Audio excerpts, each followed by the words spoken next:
Salut à tous, on se retrouve pour l'épisode 1349 du Zap Image. On commence aujourd'hui en ce 11 janvier avec quelques anniversaires comme d'habitude. Tout d'abord, le joueur allemand Leroy Sané qui fête aujourd'hui ses 25 ans pour l'ancien joueur de City.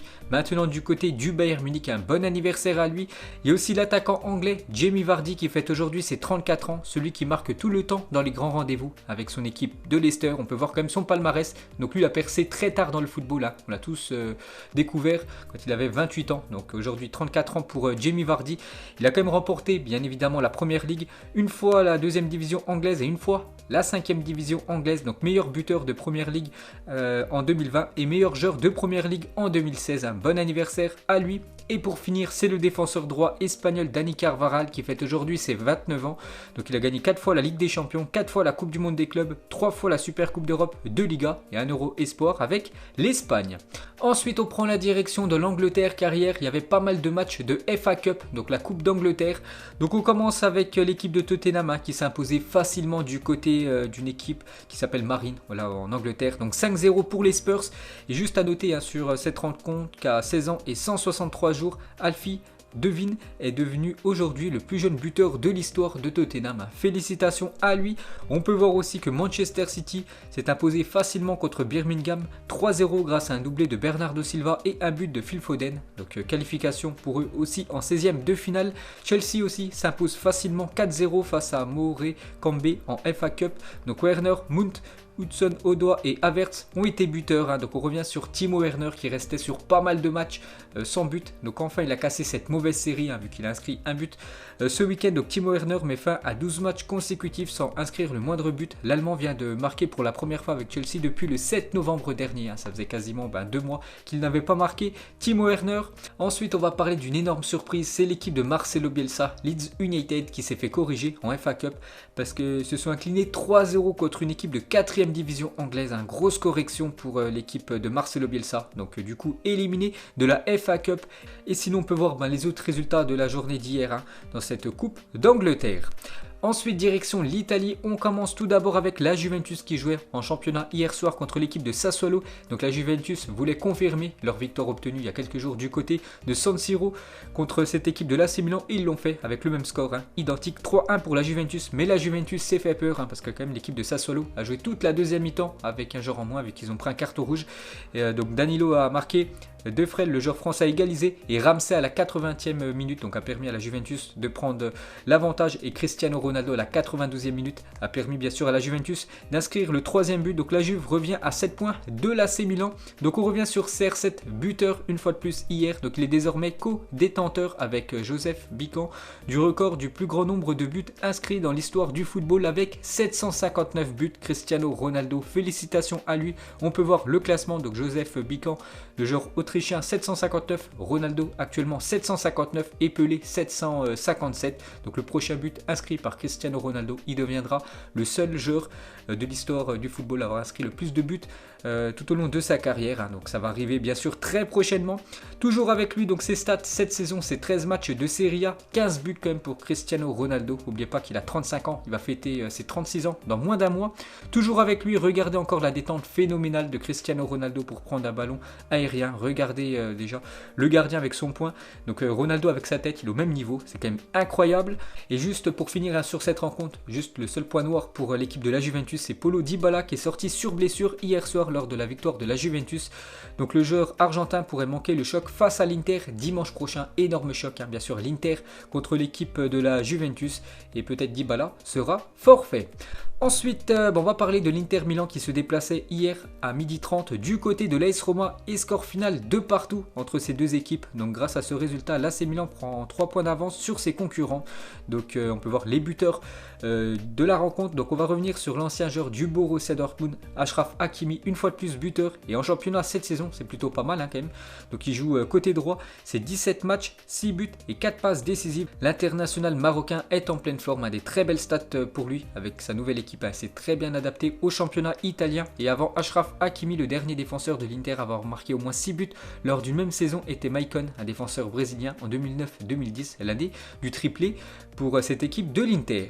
Et pour finir juste sur ce match les gars, on va parler d'un joueur aussi en grande forme, cette fois-ci du côté de l'AS Roma.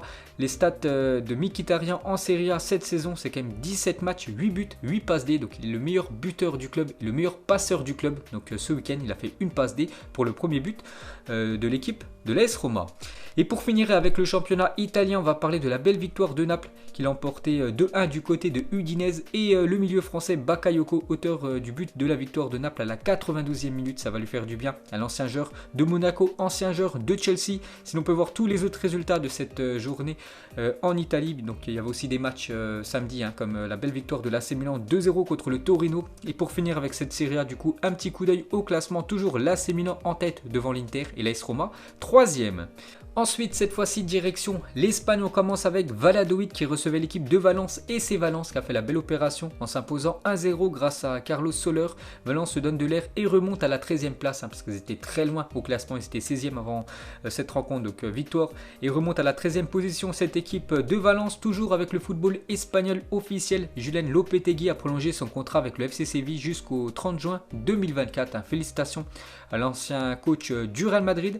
Toujours avec l'Espagne, donc les unes de ce matin en Espagne. Donc déjà la une journal Mundo Deportivo, ça revient sur la bonne forme actuelle d'Antoine Griezmann en Catalogne. On se réjouit de la renaissance d'Antoine Griezmann, qui a été très bon lors du dernier match. N'oubliez pas, 2 buts et une passe D pour lui. Et côté Real Madrid, donc la une journal Marca, le voyage interminable du Real Madrid fait parler. Le club pourrait ne pas rentrer avant lundi prochain. Donc le voyage sans fin en une de Marca. La tempête Filomena oblige le Real Madrid à changer ses plans. Le club est resté à Pampelune, donc du côté de Osasuna, et partira directement à Malaga pour la Super Coupe d'Espagne, dont la finale aura lieu à Séville. Donc en gros, ils peuvent même pas rentrer du côté de Madrid.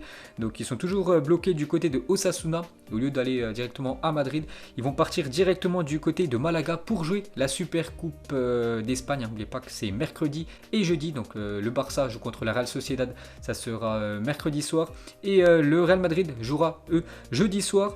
Donc sans artificier pour la Super Coupe, avec un seul tir cadré contre Osasuna, le Real Madrid a enchaîné un 3e match consécutif sans marquer en Liga. Le club en froid avec la Liga partira aujourd'hui de Pampelune pour rejoindre Malaga. Donc ils ne rentreront pas du côté de Madrid du coup. Donc on va parler cette fois-ci de Karim Benzema. Donc sur les 3 derniers matchs, Karim Benzema c'est 0 but, 0 passe D et 0 tir. C'est vrai qu'il a une très belle période depuis quelques semaines, voire quelques mois. Et depuis, on va dire quelques semaines, c'est moyen quand même les stats de Benzema. Mais bien sûr, il y a toujours des périodes pour les attaquants. Voilà, des périodes un peu où ils sont un peu moins en forme, tout simplement. Toujours avec le football espagnol, donc les demi-finales de Supercoupe qui débuteront cette semaine seront diffusées sur la chaîne L'Équipe. Ça c'est une bonne nouvelle. Donc pour ceux qui voudront regarder le Barça et le Real Madrid, ça sera mercredi et jeudi soir sur la chaîne 21, la chaîne L'Équipe. Toujours avec le Real Madrid, s'attend un calendrier chargé durant les prochaines semaines. Si la Casablanca fait le travail en Coupe du Roi et en Supercoupe d'Espagne, elle pourra disputer jusqu'à 17 matchs en 58 jours, ce qui fait un match quasiment tous les 3 jours. C'est un rythme infernal bien sûr pour les merengues s'ils se qualifient en Supercoupe et en Coupe du Roi. Ensuite les gars, on revient sur Karim Benzema et Philippe Tournon, l'ancien attaché de presse des Bleus, sur la déclaration de Benzema. Donc il a dit: Deschamps a cédé sous la pression d'une partie raciste de la France. Il était vraiment bouleversé et on peut penser que la ligne rouge avait été franchie ce jour-là. Donc en gros, voilà la raison pourquoi Karim Benzema n'est plus sélectionné avec l'équipe de France. Donc c'est d'après Philippe Tournon, l'ancien attaché de presse des Bleus. Il dit que Deschamps a cédé sous la pression d'une partie raciste de la France, qui voulait plus voir Karim Benzema sous le maillot français. Donc du coup, depuis ce jour, Deschamps n'a jamais rappelé tout simplement Karim Benzema. Toujours avec Benzema et l'équipe de France et Deschamps. Donc Benzema de retour en équipe de France, pourquoi pas. Donc un candidat à la présidence de la FFF envisage le retour de Benzema en équipe de France. Donc il s'appelle tout simplement Michel Moulin, candidat à la présidence de la FFF. Donc vous savez que le prochain président de la Fédération Française de Football va être élu très prochainement. Donc actuellement c'est Noël Le Graët. Donc les élections pour le futur président de la Fédération Française de Football auront lieu mars 2021. Donc peut-être les gars, ça sera un autre président, et peut-être si c'est Michel Moulin, il a dit Didier Deschamps est un salarié de la Fédération Française. Si au-dessus de lui on lui dit de faire jouer Karim Benzema, il doit le faire jouer. Donc en gros, si c'est Michel Moulin les gars, le futur président de la Fédération Française de Football, il dira certainement tout simplement à Didier Deschamps de sélectionner Karim Benzema, au vu bien sûr des très belles performances de l'attaquant du Real Madrid. Donc peut-être les gars, un retour de Karim Benzema sous le maillot bleu très prochainement. Ensuite, toute autre chose les gars, on va parler de Manuel Neuer et c'est officiel, Manuel Neuer, le gardien allemand. Donc il a 34 ans, est élu footballeur de l'année en Allemagne. Félicitations à lui. Donc il a fait une année 2020 exceptionnelle quand même, Manuel Neuer, et c'est amplement mérité. Donc il devance largement, donc déjà lui il a obtenu plus de 57% des voix. Donc il devance largement son coéquipier du Bayern, Serge Gnabry, qui a obtenu 15% des voix, et le troisième, Matthias Ginter. Ensuite les gars, on va parler d'une très mauvaise nouvelle qu'on a appris hier. Christopher Maboulou, 30 ans, est tragiquement décédé d'un arrêt cardiaque hier quand il était en train de jouer un match de football. Donc il évoluait au club de Thonon-Évian. Il était passé par Châteauroux, Bastia et Nancy. Donc victime d'un arrêt cardiaque lors d'un match de quartier à Montfermeil, c'est hier. Donc Christopher Maboulou est décédé à l'âge de 30 ans. Grosse pensée bien sûr à lui, grosse pensée à sa famille. Ensuite direction les Pays-Bas, on va parler du choc hier. Dans ce championnat de Eredivisie. Donc c'était l'Ajax contre le PSV. Du coup, match nul de partout après ce choc au sommet du classement. Toujours un point sépare le leader Amsterdam du PSV. Donc c'est très serré entre ces deux équipes. Donc il n'y a aucune qui s'est imposée hier de partout. Et on va parler de Sébastien Haller, la nouvelle recrue de l'Ajax, qui a joué quelques minutes. Il a déjà fait sa première passe décisive.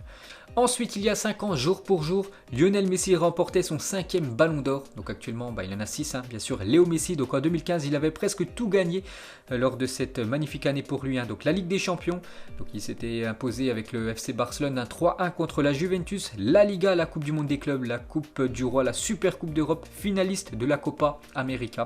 Donc dommage, il s'était incliné contre l'équipe du Chili avec son équipe de l'Argentine. Donc 53 matchs en tout, donc il avait été 2 mois blessé, 48 buts et 23 passes décisives. Une très très belle année cette année 2015 pour Léo Messi.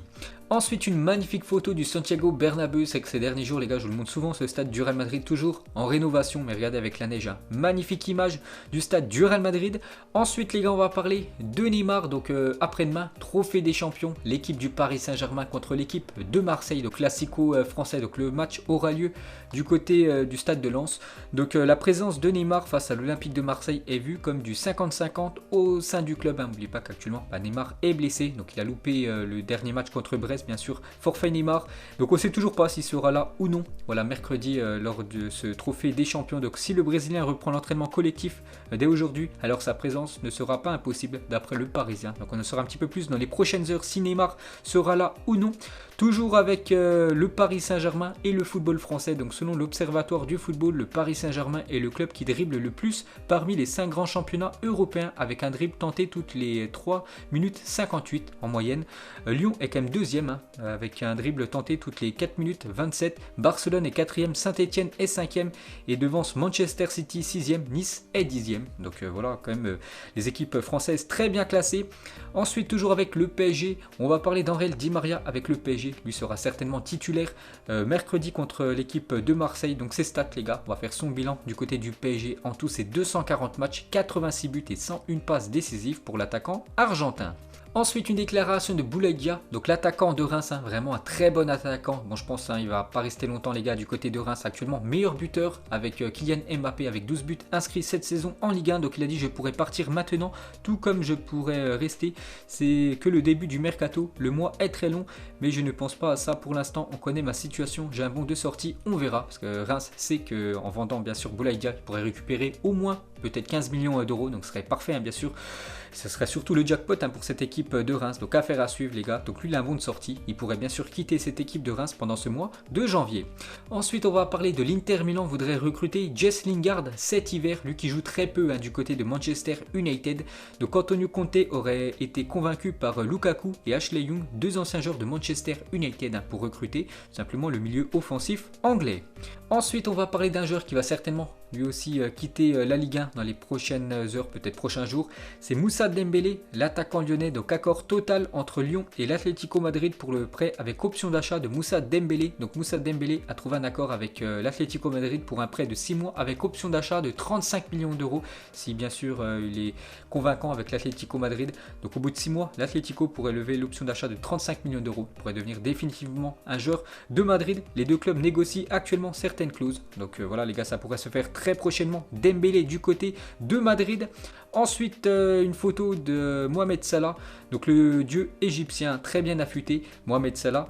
Du côté de Liverpool, toujours avec lui, donc Salah souhaiterait prolonger son contrat avec Liverpool. Cependant, les Reds ont d'autres priorités pour le moment et aucune discussion ne serait en cours actuellement d'après le Daily Star, donc un journal sportif britannique. Donc peut-être il pourrait continuer avec son équipe actuelle des Reds et toujours avec Mohamed Salah, vraiment pour vous montrer que c'est une personne avec un grand cœur. Donc plusieurs Égyptiens sont décédés du Covid à Nagrig en raison d'une pénurie d'oxygène dans l'hôpital de la ville. Averti de ce problème dans sa ville natale, Salah a décidé de faire livrer des bouteilles d'oxygène à l'hôpital pour venir en aide aux malades. Un très beau geste de l'attaquant égyptien.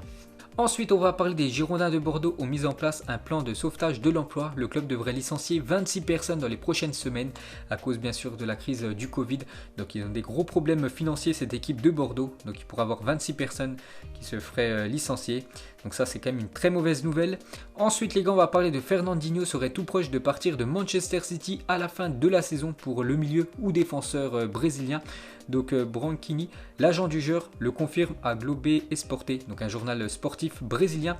Nous avons reçu plusieurs propositions de bons projets de clubs brésiliens et européens pour Fernandinho. Donc peut-être les derniers mois de Fernandinho du côté de Manchester City. Ensuite, couvre-feu oblige les joueurs de Grand Villard, une équipe de N3. Donc sont convoqués à 6h30 du matin par leur coach pour honorer leur nombre de séances hebdomadaires. Les joueurs s'entraînent donc une fois le couvre-feu levé avant de respecter leurs obligations quotidiennes. Un réveil bien matinal, c'est vrai qu'entraînement très tôt les gars, dès 6h30 pour cette équipe de N3 vu qu'avant les entraînements c'était par exemple à 19h, 20h et maintenant vu qu'il y a le couvre-feu, donc pas le choix pour cette équipe, entraînement très tôt le matin. Et pour finir ce Zap Image, on termine avec l'attaquant français Karim Benzema. Est-ce que vous êtes pour ou contre le retour de Benzema en équipe de France? On a parlé aujourd'hui que peut-être le futur président de la Fédération Française de Football, si c'est lui, donc il dirait à Didier Deschamps de reprendre Benzema, parce qu'actuellement il est très bon avec le Real Madrid, il mérite sa place. Donc pour vous, est-ce que vous êtes pour ou contre le retour de Benzema avec les Bleus? Donc voilà les gars, la fin de ce Zap Image 1349. Donc si ça vous a plu, un petit like et on se retrouve demain pour le prochain épisode. Ciao à tous.